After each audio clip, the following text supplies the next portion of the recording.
ladies and gentlemen, and welcome to the undisputed heavyweight champion of the world show made for the fans by a fan. Happy Halloween, Fan Nation. I'm your host, as always, Richard Tiemann. This is Football and Nonsense.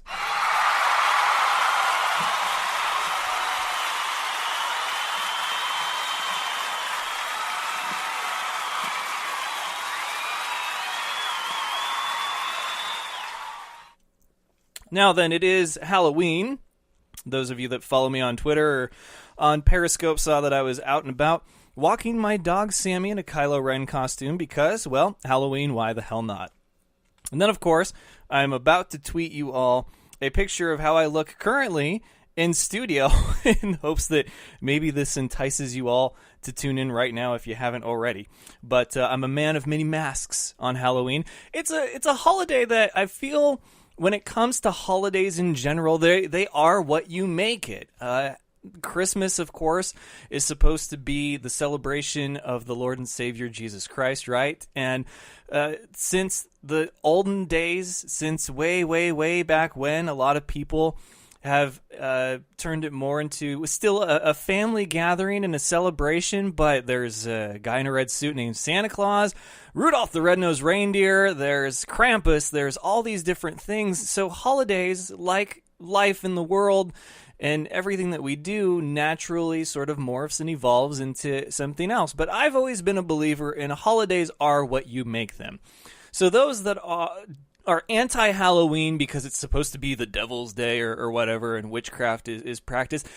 If you don't do those things on Halloween, it's not like it gives them any power, really, I guess, you know? Halloween is what you make it. I make it a day about dressing up in a costume and eating candy. It's like the ultimate cheat day other than Thanksgiving, but this is all candy, so be careful with the diabetes. Go have a blast. Take your little ones out. Let them dress up like superheroes and princesses, whatever they want to be. But holidays are what you make them. So if you are the festive type, and if you carve pumpkins, and if you decorate with things that pop up and scare people, more power to you. I can appreciate that because I love Christmas. I go buck wild for Christmas. The tree has to be a certain way. The ornaments, the decorations, all of that. But I also remember that it is a holiday to bring family together. We sing, we have sweaters on, we drink cocoa, we with a little extra in the cocoa, but we have a good time. It's the one time of the year that I see a lot of my relatives that I don't on a regular basis.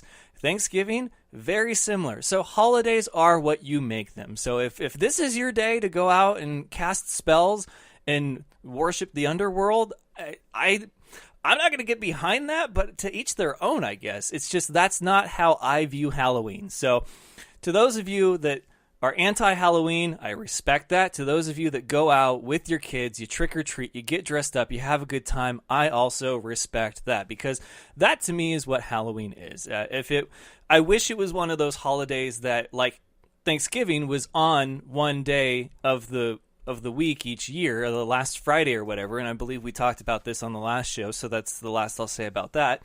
But have a good time, all right? Just go out and have a good time and celebrate the holidays as you will, because there's not really a universal way to celebrate holidays. They're what they originated as, which we all know, Valentine's Day, St. Valentine's Massacre. That's taken on a bit of a different look these days. But, hey, do your thing, all right? No judgment here on the Fan Show. And with that, of course, got a great show for you this evening. It might as well be like Music Monday because we've got some music for you. Elephant Gun Riot, some local favorites here. They dropped their first music video for Castaway. I've got a clip that they were more than happy to have me play on the show. We'll do that a little later. Matthew from Pacifico, kind of like how there's a guy who is The Weeknd, right? So that's Matthew for Pacifico. I was able to have a conversation with him. He's part of the group that is also in charge of the local band Night Argent, who I had the privilege of seeing perform an interview at Tinabulation Festival. So it's great to have these connections, great to meet these people and mix it up a bit here on the Fan Show. But of course, this is Football and Nonsense. There is plenty of football. It was trade deadline today, and that will bring us to the headlines.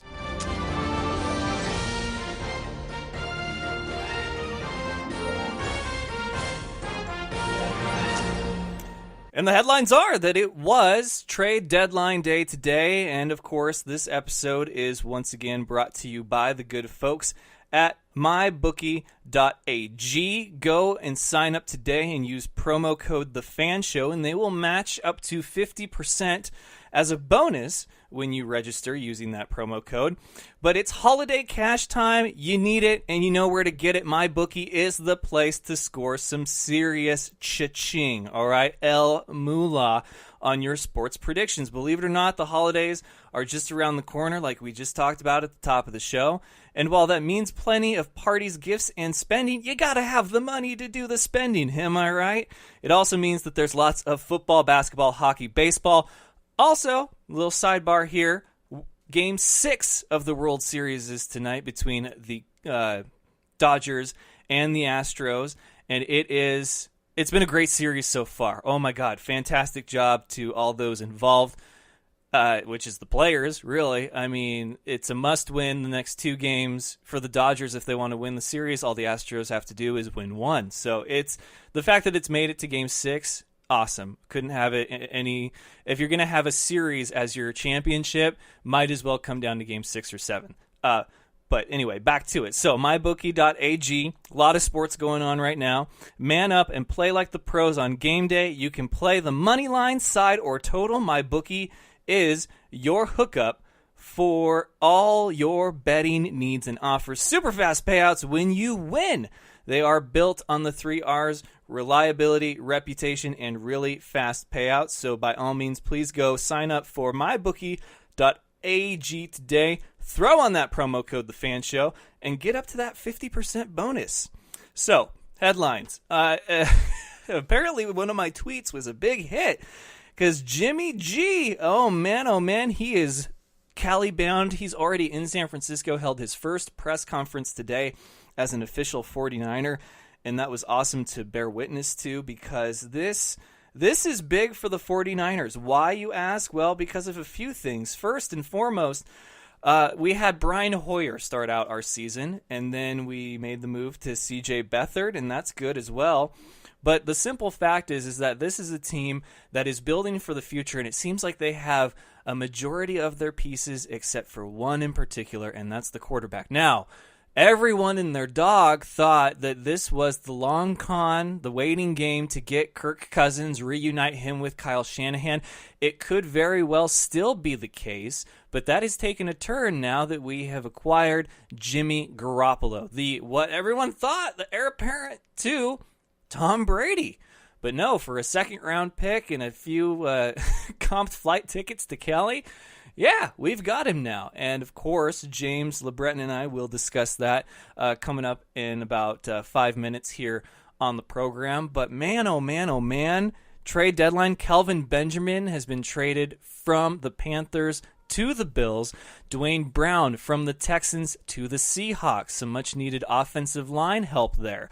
And then the big one that I don't think anybody saw coming next to the Garoppolo trade, and this one happened after the Garoppolo trade, that is Jay Ajayi is an Eagle now. Good for him. I mean, really good for him because Miami needs some work. And yeah, they had something with Jay, but the Eagles can use him more, right? Because they're sitting at 6-1, and that reminds me that we're looking around the league, right? We're starting to see who is for real and who is just kind of like, hey, we can still do stuff. Yeah, no, you really can't.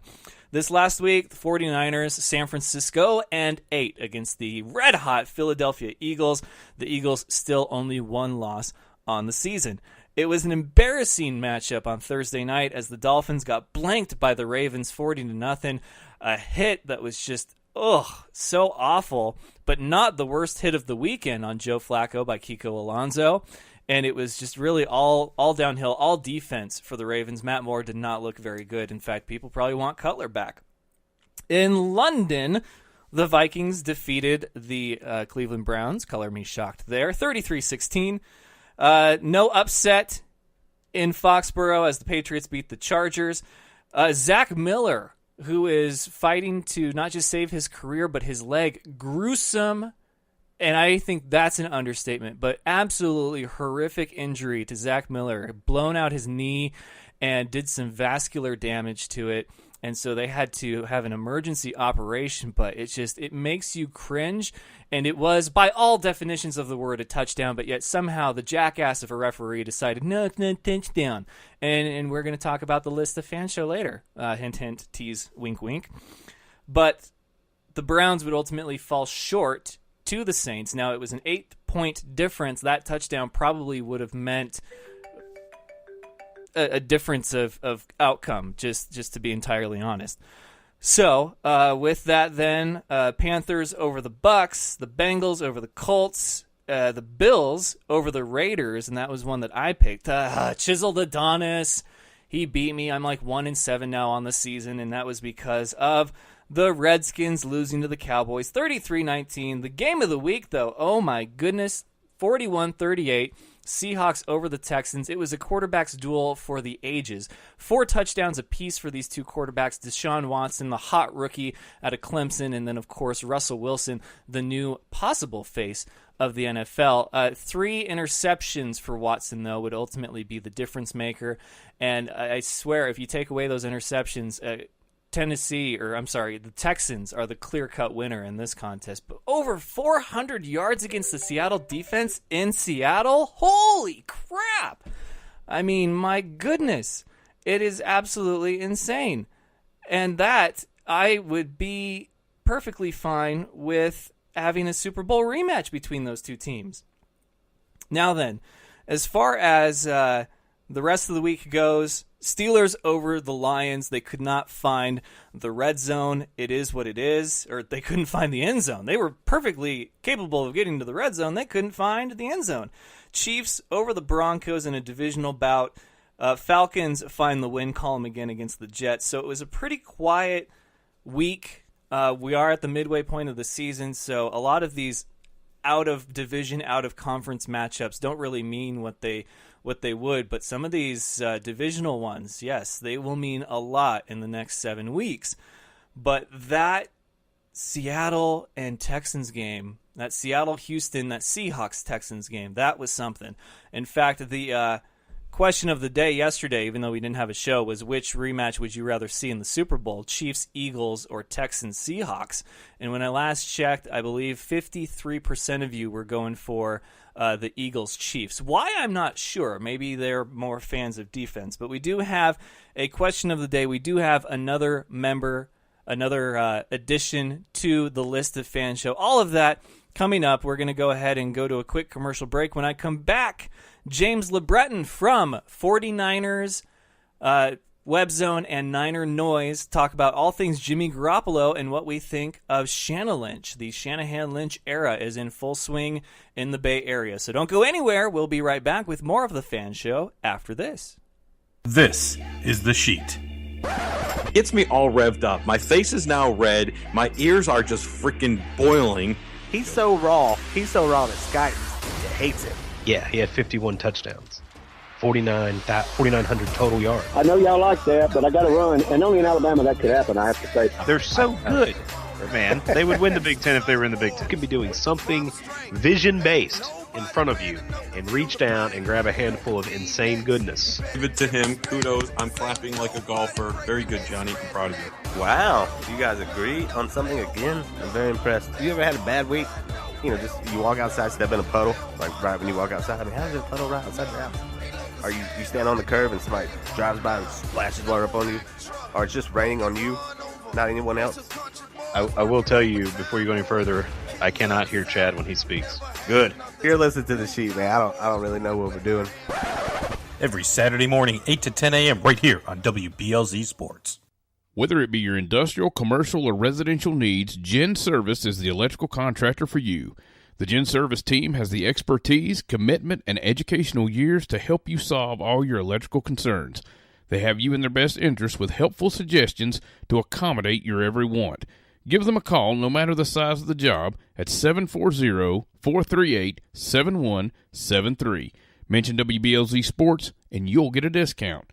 That's Gen Service, 740-438-7173. This is Nick Ficarelli, the mad scientist of sports. Join me and Dr. D, Derek Jones, live every Saturday night, 10 p.m. Eastern Time, 7 p.m. Pacific, for the Mad Scientist Sports Lab. The big intellects, the experiments on the chalkboard, and the guest subjects will be rolling in. Mad Scientist Sports Lab, only on WBLZ Sports, where we got balls. Doug Peffer Painting and Pressure Washing. He has over 30 years of painting experience. He's interior, exterior, commercial, or residential. Doug Peffer covers it all. Is your house looking ugh? We'll call on Doug. Doug Peffer Painting and Pressure Washing. 404-966-3361. Mention WBLZ Sports and get a special We've Got Balls discount. That's Doug Peffer Painting and Pressure Washing. 404-966-3361. Check out Thursday Night Tailgate, where NFL legends live on. We bring you 5 NFL legends every week, sharing their stories and insights, plus our spotlight on the positive. Hear which players are doing great things in their communities. Now on WBLZ Sports Talk Radio and WBLZSports.com.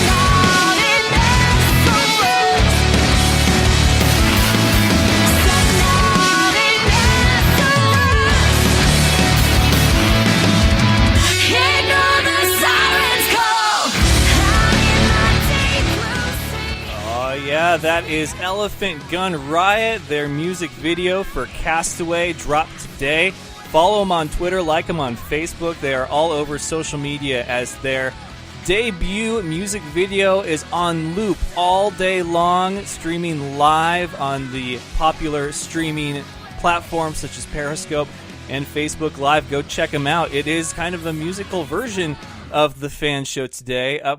Coming up after this interview with James, I will have Matthew from Pacifico, and that was a great conversation. So without further ado, let's go ahead and talk some Jimmy G to the 49ers with James LeBreton. Enjoy.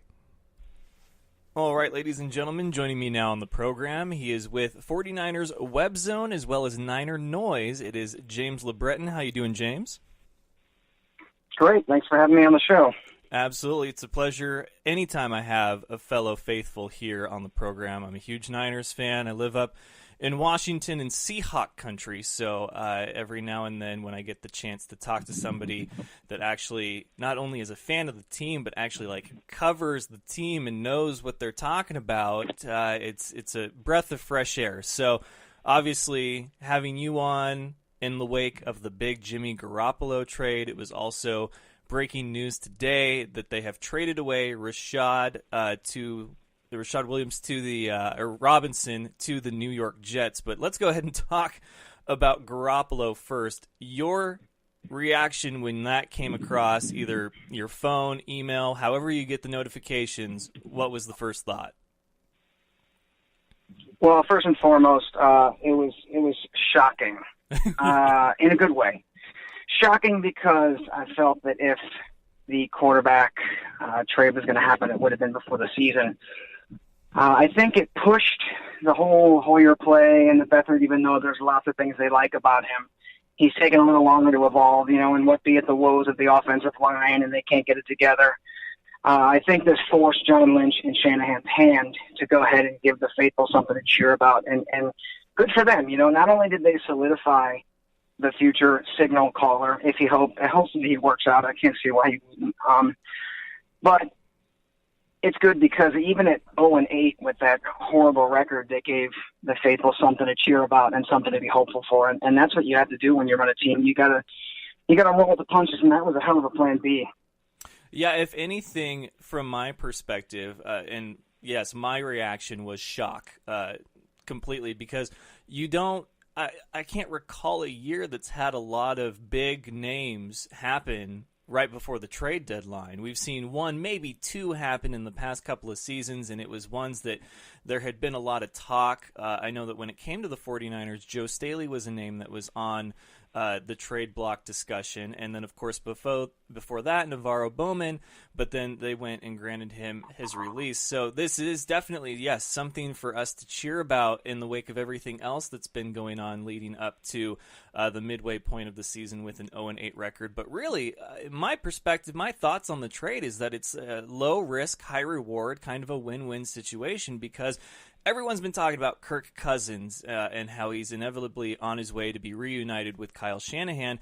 But the more that you talk about something like that, the more power you give to that side holding the cards. And I know that it may not be all up to Washington at the end of the season, but still, you don't want to be held ransom for a guy that you don't know if it's going to work out the way that you envision, even putting him back with a guy like Shanahan. So here we have a guy that was behind Brady, came out of Belichick and the New England party, and so we're going to get to see him for a little less than half a season, and who knows what could come of it. But at 0-8, you add him, and I'm not saying he's going to make an immediate difference, but at least now you may have a bit more wiggle room, and you can spend those draft picks that you do have on a bit more what makes up for a good quarterback, which is a good offensive line. So I like this move. I really do, and I've liked a lot of moves that Shanahan and Lynch have done since they took over. Yeah, I mean, there's nothing to be upset about with this trade. It's definitely high reward, low risk. They spent a number 2, right, a second-round pick, and that was the pick they got in that Chicago trade. So, I mean, really, did they spend anything? That wasn't their pick originally. And you know what? It's funny. If you read it on the web, you can see that based on that Trubisky trade, if you want to call it that, in the draft, it's now netted Reuben Foster, Solomon Thomas, and Jimmy G. And just to go back one spot, I mean, that's genius. It's a pleasant surprise. Now, the thing is now, some people, everyone obviously is not going to have the same opinion about Jimmy G coming to San Francisco. Lots of people are excited, and some are in the middle, some are on the I don't know if he's going to make a difference bandwagon. Of but course. You also got to remember the success he had in New England. He had a New England offensive line. He had all these things around him that made it possible for him to have success, and that's the Belichick system. So I got to be honest, if we don't see him much at all over the next games, it's not going to bother me one bit for 2 reasons. Number one, you don't need a guy like that who you have invested your future in, at least for now, to get hurt. And number two, if he comes out, it's like a double-edged sword. If he comes out and he wins the next 8 games, well, then great. It's team morale. You know you got your guy of the future, but it messes up your draft status, right? And at 0-8, that's kind of where your head is now. And secondly, you also think about, like, if he comes out and loses 8 games, everyone's going to be like, he ain't the guy. So it's a double-edged sword. You want him to have success and win, but you certainly don't want to win the next 8 games because it's not going to net you a wild card. Yeah, and I don't see them winning the next 8 games. If anything, I know that they said that he probably will not suit up and play for this upcoming game against Arizona, which was one of, I believe, 3 games that San Francisco has been picked, that if they're going to win any games this season, it will be one of these 3, starting with Arizona, of course, after the loss of quarterback Carson Palmer. But then you look at the schedule, and you have the Giants and the Bears coming up, both very winnable, regardless of who your quarterback is, because they're having just as much struggles on their end. Now, of course, we'll see who gets the last laugh when San Francisco plays against Mitchell Trubisky and the Chicago Bears there.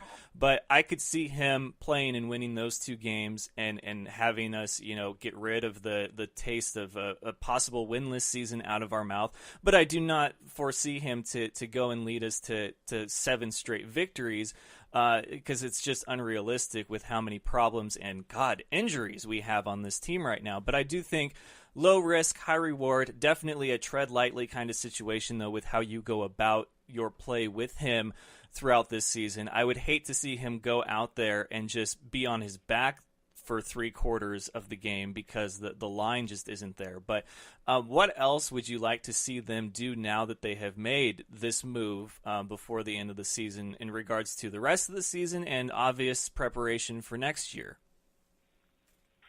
Well, I would definitely like to see Jimmy Garoppolo on the field. But, I mean, I'm with you. I gave a one-sided scenario. There's no way he comes in and wins the next 8 games because, as you said, we already know he's not going to play against Arizona. I really don't see him playing for the next 3-4 weeks just due to the injury factor. And, he's got to come in and learn the system. Anybody, regardless of the success that they've had or non-success that they had, needs to come in, learn the playbook, learn the system, and learn how to gel with that team. He's obviously going to get some practice time in. Maybe he'll get some fourth quarter, some appearances in the fourth quarter. But as far as moving forward and wanting to see them do what, the rest of the season and beyond is that offensive line. I mean, for me, all right, if Garoppolo's your guy and now you're investing in him in the future, which, by the way, will be a lot less money than Cousins. That's a bonus right there. You have no business starting him if you have an offensive line like they do. So they got to invest in that offensive line. If the first, well, I'm not going to say the first 5 picks because I'm a big Saquon Barkley guy. I want to see him go early. I feel like the Garoppolo Barkley or the Barkley anybody, for that matter, would be a heck of a morale boost, and it would definitely give the Niners the punch they need. But if picks, second round through 5 are offensive linemen, I know everybody wants the edge. I know everybody wants another corner, and we do need that. The problem is we need so much, and you're not going to get all those needs. It's kind of like we came into this season. They put capable bodies who knew their system in the game, and it didn't work out with Hoyer, fine, but some other positions that came in and made a difference, like Garcon, he's a beast this year. Goodwin he's up and down, but there's guys they put in that know this system. And they had a great draft. So moving forward, I'd like to see them continue to build on that. But you gotta check that offensive line, and I'd like to see some big free agent moves. Next year, $115 million in cap space. You got to spend that money. Oh yeah, absolutely, and it's something that I am very curious to see how Shanahan and Lynch handle their next actual full off season that they have together, because we knew going into this that this was going to be a season that we probably couldn't get any worse than what we have going on right now. And obviously midway through at 0-8, it's clear to see that that's the way that it's trending. But yeah, I think Lynch is that guy that a lot of people aren't really giving him a whole lot of credit due to the lack of experience. And so he's playing it smart by building for the future. And I've never seen anyone free agency their way into a Super Bowl, except for maybe 1 or 2 times in recent memory. But you still need to have that veteran leadership on the team, which is why the Bowman release caught me off guard, because I figured if anyone deserved to be sort of the backbone of the team, it was him. So I am a little bit concerned with some of the moves that they've made recently. I do know that this is a young team. I do know that this is a team that is building for the future and wants to build together. But what they do with their picks and the free agency and what they do for the remainder of the season, I think will answer a lot of questions as far as the direction that Shanahan and Lynch are headed. Absolutely. Now, on that note, though, with Shanahan and Lynch, I did want to get your thought. What grade would you give them right now? Because obviously we haven't gotten that smoke and mirrors kind of trickery that we saw the last 2 seasons, where the home opener, they come out, they win, it looks like everything's fine, and then they lose the next 6 straight, and then they pick up maybe 2 or 3 more victories throughout the season. Obviously not the case this year, but it looked almost in that week 1 loss that there was more promise for this team than there was a team that had won back-to-back home openers. Where do you have them pegged as far as this new regime in San Francisco? Okay, so we're grading what they've done since the offseason through now? Yeah, let's go ahead and have those be the 2 points here. All right, well, first and foremost, before I give a grade, I want to say that I like how they go about doing things, and they're very decisive. When they make a move, they don't think, I like the no leaks. No one has heard word one. Nobody knew about Garoppolo until he was traded. I like that there's not a whole lot of, this is what we're doing, we're not doing it. There's decisiveness. There's no chitter-chatter. There's solid moves. And like I said, they brought in people that, while they didn't net any wins, they do know the system. And that's, anytime that you come into a new system, I mean, you're talking about a new GM, a new head coach, and my goodness, 4/5 of the roster was new. So you're not going to net a lot of wins. And I knew that coming into the season. I think we all knew that. For me, I don't want to say it was a wash. It kind of is, though, because when you go through, this is way more, it's hard to call it growing pains because it's definitely a lot more than that. I would say overall, it's tough because, you don't want to base what the team has done on one or two players. I think the run game needs help. Hoyer obviously out of there. That was definitely something that needed to happen. I got to go a solid B, and I'll tell you why. B, because of the professionalism and of the I think that John Lynch has done miles ahead of what people gave him credit for, like you said, for being a new GM.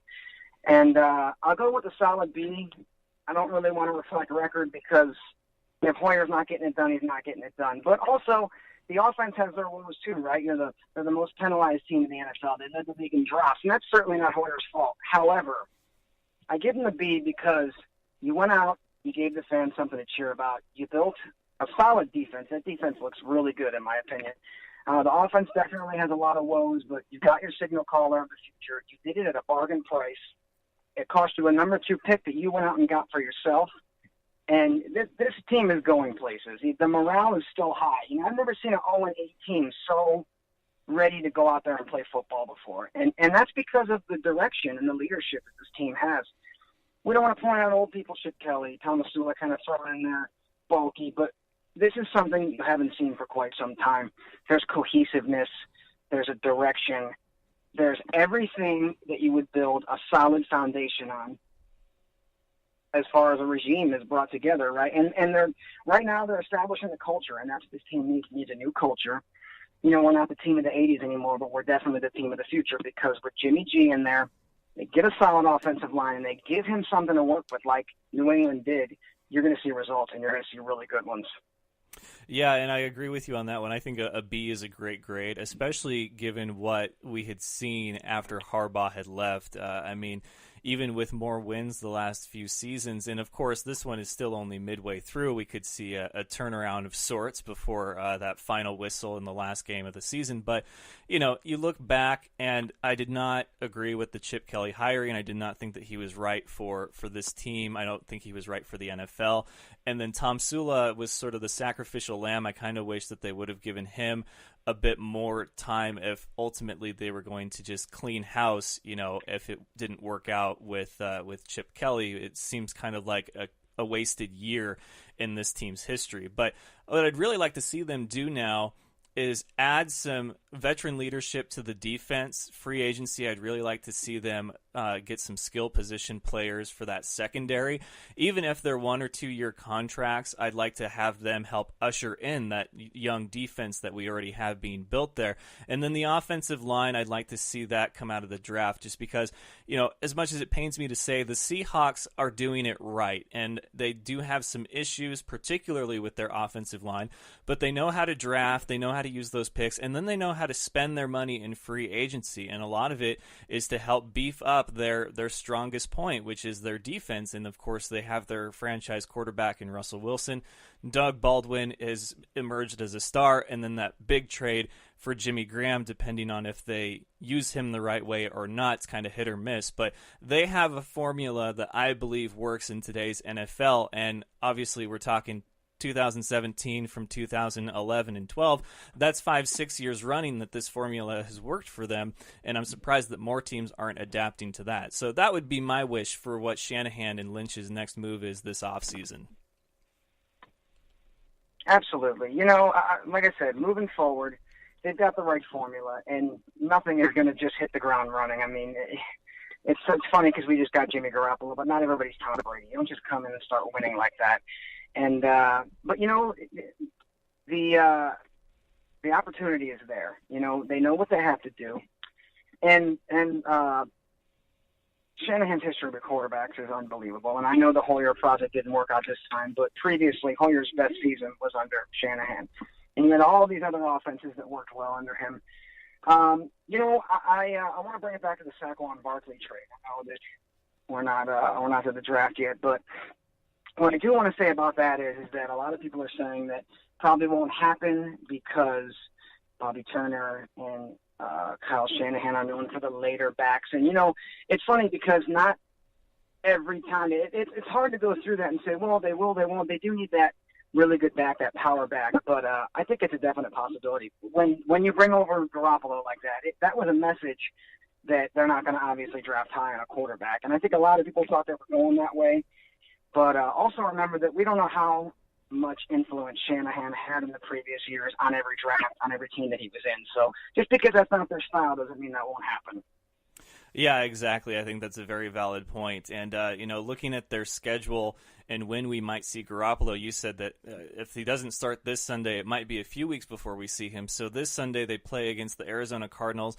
I'd like to think that it would be a home game that they would have him start with the main roster, sort of give something for the fans to look forward to. The next game is a home game after that. It is against the New York Giants. It is one of those very winnable games for them this season. But then the next week is a bye week, and then after that, they're home against the Seattle Seahawks. So really, I feel like if they don't start him against the Giants, we may not see him for a couple of weeks because the schedule is probably the toughest part of their schedule after that bye week. And although he's going to have plenty of time to work with the offense then, I mean, how long do you foresee him being on the sidelines before they debut Garoppolo at quarterback?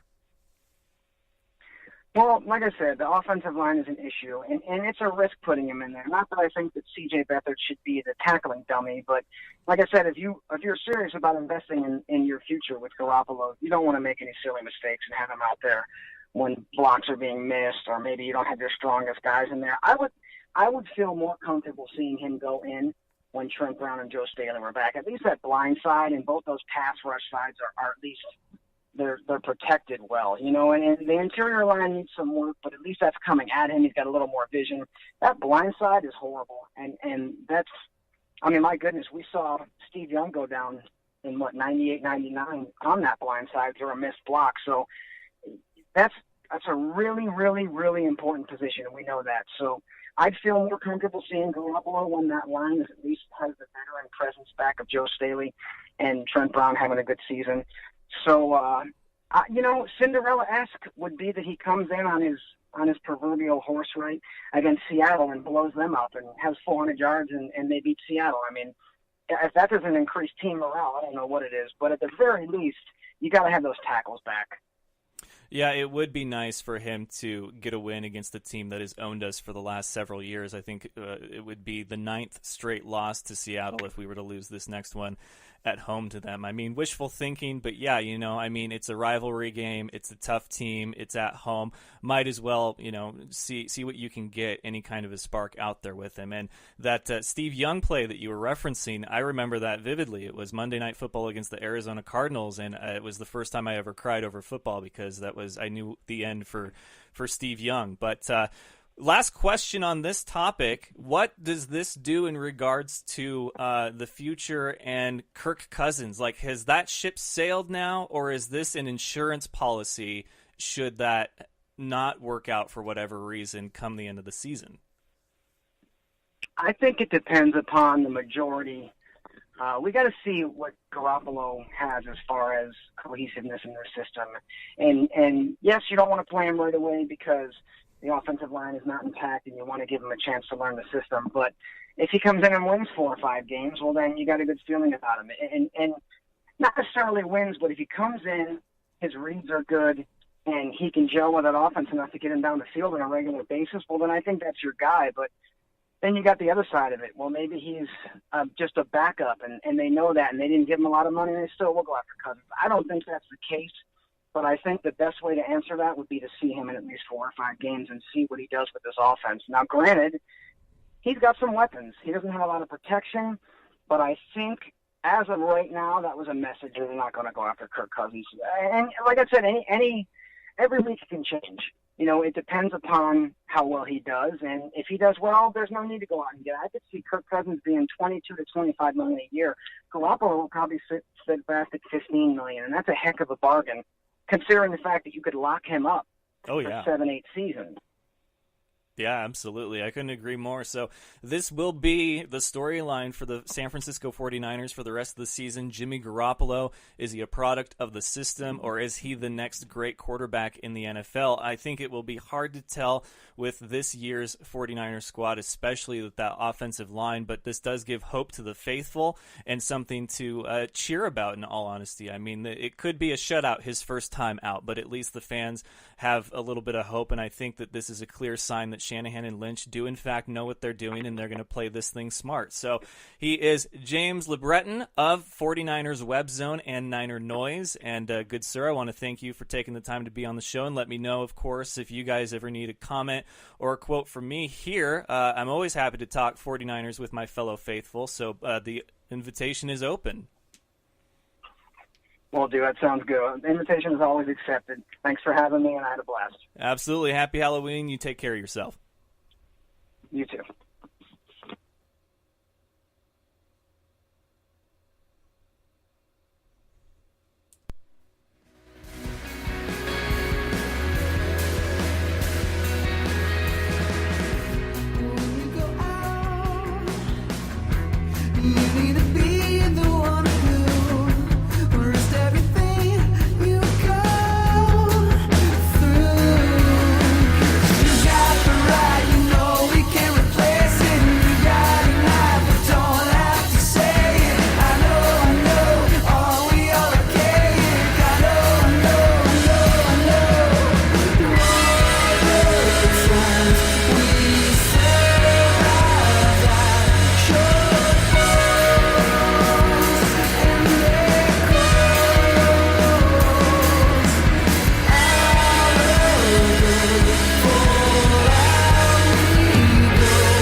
That is Go Alone off the new album Everest from Pacifico, and that brings us to our next interview on this Tuesday edition of the Fan Show. Matthew phoned in, and we were able to talk music, the road life, and Pacifico, so enjoy. All right, ladies and gentlemen, joining me now from the band Pacifico is Matthew Schwartz. Welcome, Matthew. How you doing today?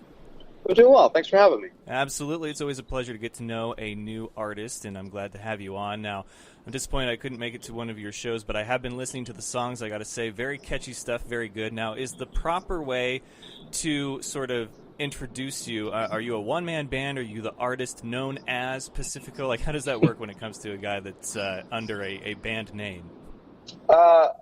Yeah, I like to think as a like it's a conglomerate. That I'm just I'm not exactly sure.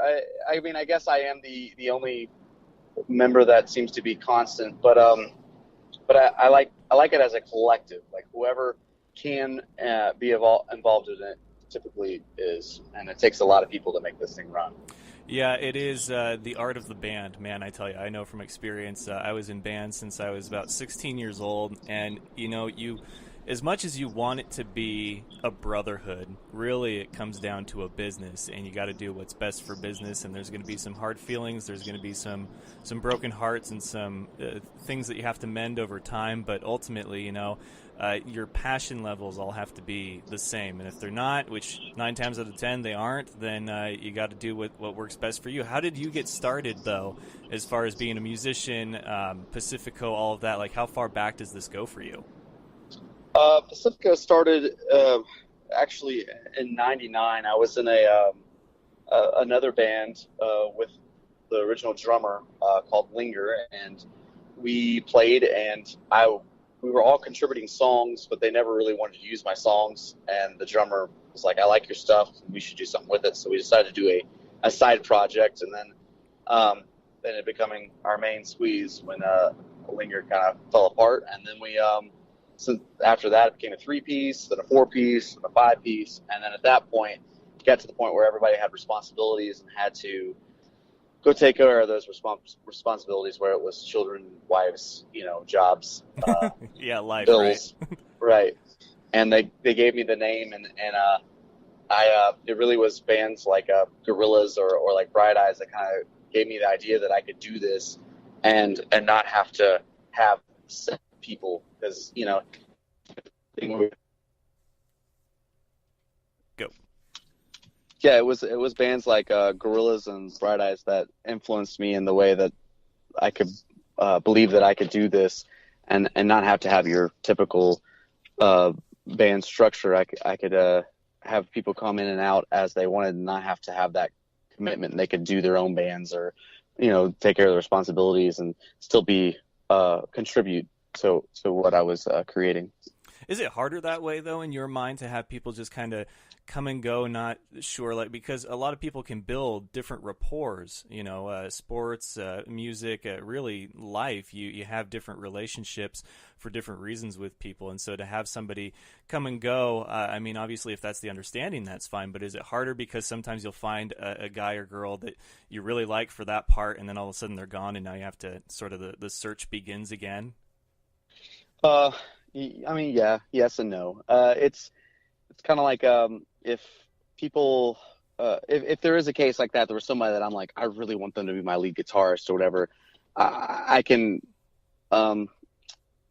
ask them, obviously, if they want to be more involved and such. But typically, it is talked about beforehand. Hey, this is a collective, and we're not looking for any particular, you might play bass on this album or on this tour, but it doesn't mean you're going to be doing it forever.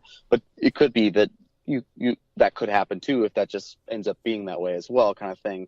So I mean, there is a little bit that, but I do enjoy the fact that myself and it seems like everyone that's been involved so far, there hasn't been any animosity or any problems. They all seem like they're in that for that moment. The people that recorded this album, they came to record this album, and whether they've worked with me prior or will work with me again is not really on their or my minds. It's just about this one particular project. Like, what do we do to make this album the best that it can sound and such. Yeah, it's kind of like an internship, I guess, if you wanted to put it that way.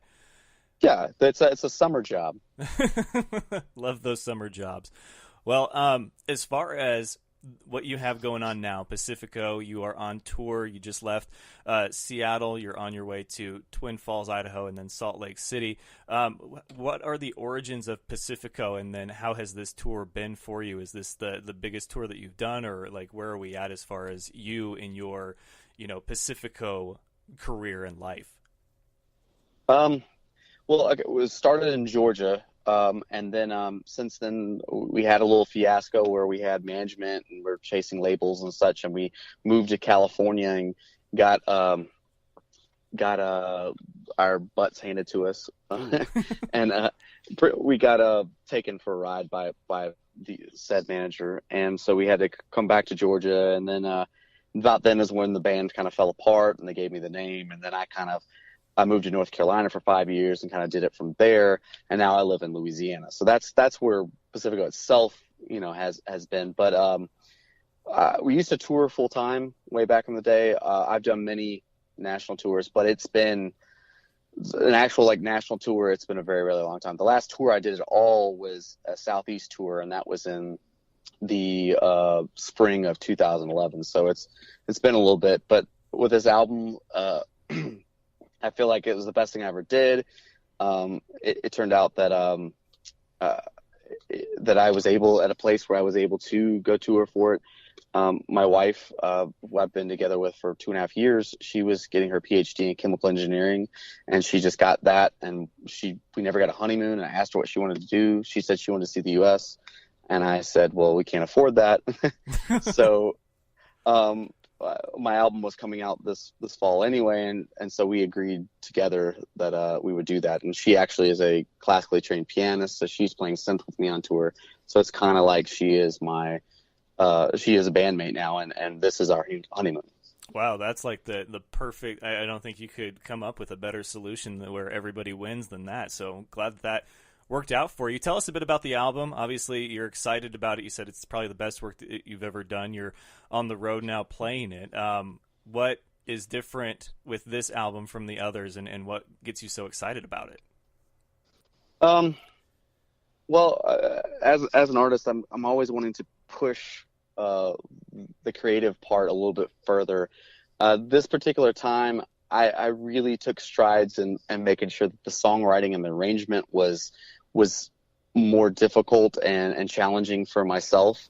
But yet I wanted to put it in a wrapper that it could be pop friendly, and people that don't know anything about music might not even realize that there was only one verse ever, or that the chorus only happened twice, or that this song had nothing that repeated ever, that kind of things, Sonically, I tried to move somewhere different too. I like the careers of people like Beck or Elvis Costello, where each album might be something completely sonically different from the previous one.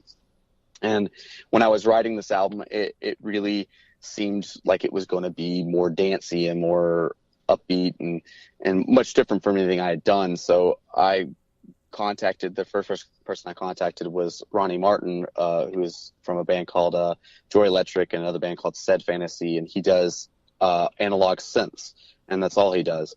And we've been friends for a while. He actually managed us for a while, way back in the day, and we've always wanted to collaborate. And so I sent him demos, and he was in, and so we worked together, and it was definitely one of those things where what I heard in my head and what I thought was going to work, I was never really sure that it would come together until I started getting mixes back. And when I started getting mixes, it was like just one of those moments, like, yes, it's gonna work. Like, because I really honestly just was afraid that I was just throwing money away, and that like I was going to get these mixes and go, well, this didn't work. What am I going to do with this? Kind of thing. Yeah. And then lyric.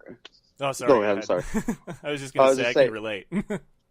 Yeah, and the only thing I was going to say is lyrically, this is different too. I've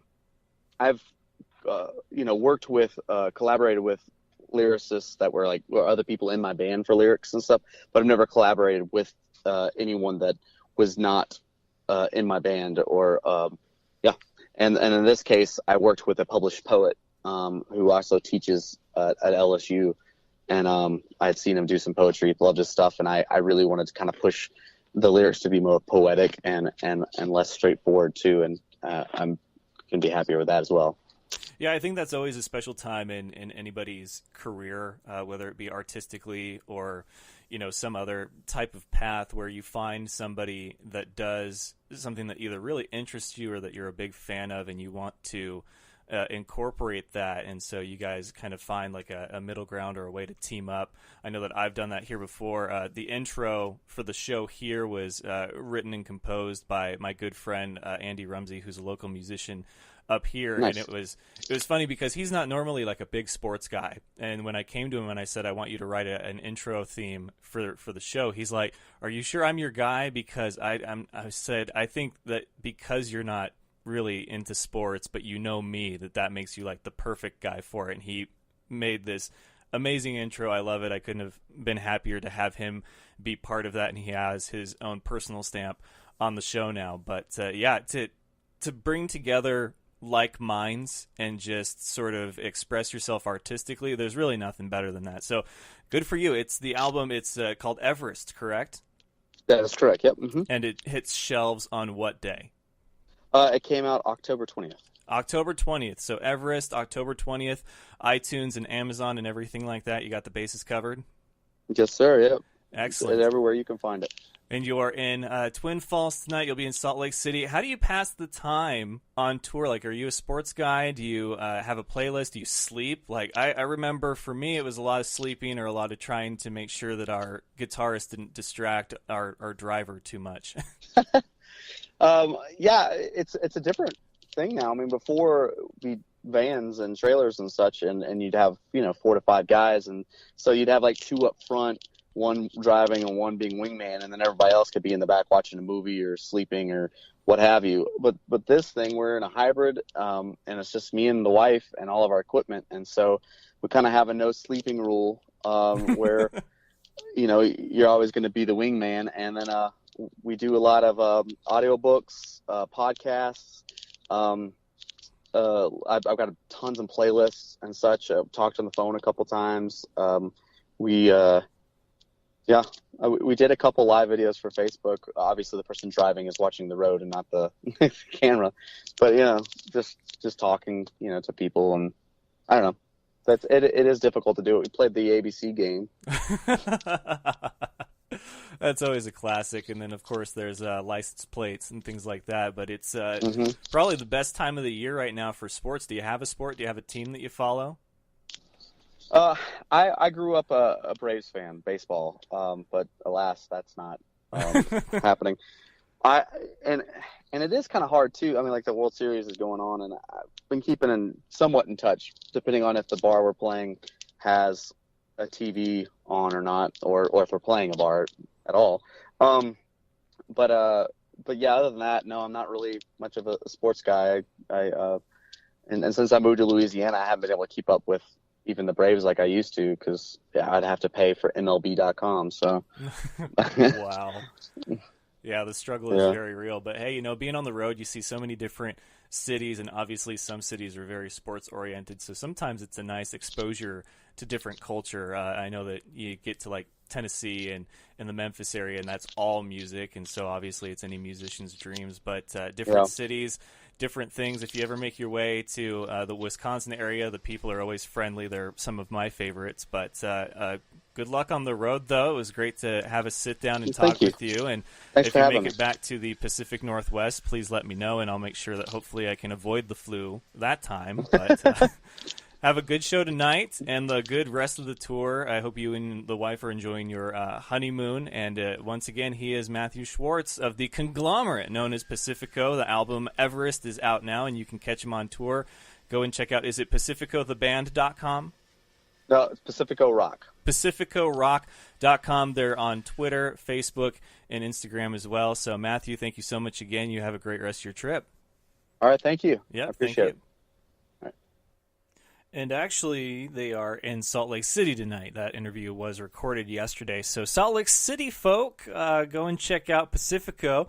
They will actually be in Iowa City, Iowa, coming up in the next couple of nights. So go to PacificoRock.com for all the future and upcoming tour dates. But that will bring us to the end of this episode, this Tuesday edition. But before I do, we've got another name to add to the list of fan show. You just made the list! This one's a good one. Thoughts and prayers out to Zach Miller, mentioned at the top of the show, just the gruesome injury that he suffered and how it wasn't even like... Okay, if you have common sense, it's a touchdown. The same thing happened with the Jets against the Patriots. It's like, what does a guy have to do? Apparently, dislocate his knee isn't even good enough and blow out the vascular work of his leg, and they may have to amputate, but it was awful, and he didn't even get the touchdown, yet he never lost possession of the ball and never hit the ground. He rolled through the end zone with it, and he acted like it wasn't even anything when he got hurt. But I'm so sick and tired of the NFL and its referees not knowing what a catch is or what offensive PI is or what holding is or what a touchdown is. And so you know what happens when it's gotten just too old, okay? It has run its course with me that common sense is lost in the world of the NFL. Do you know what happens, referees, when you can't make simple judgment calls that a guy who had possession of the ball in the end zone for a count of 5, and you're not going to call that a touchdown? You know what happens when you're just stupid to a guy that just gave his leg and possibly career to try to help his team win, and it should have been upheld that it was a touchdown? Do you know what happens, referees? You just made the list! That's right. You have made the list, NFL referees, the 8th addition to the list of fan show. I want to thank you all for tuning in on this Tuesday evening, this Halloween edition of the fan show. Don't forget to subscribe if you are a fan of the podcast form of the fan show to iTunes or SoundCloud. You can catch replays of the show the day after on WBLZ Sports. Download the app and tune in. Also, it is available on iHeartRadio, and you can now listen to episodes in their entirety on the YouTube channel for the Fan Show. Follow me on Twitter at FanShowOfficial. That's where you can catch all the latest football and nonsense. But the home base for all things football and nonsense is, of course, thefanshow.com. That's where you can listen live, check out all the latest content, Brandon Raper, our tight end whisperer, fantasy guru, had a great waiver wire article that came out today. Go and check that out under the fantasy tab. And of course, like me on Facebook, follow along on the Snapchat and the Instagram.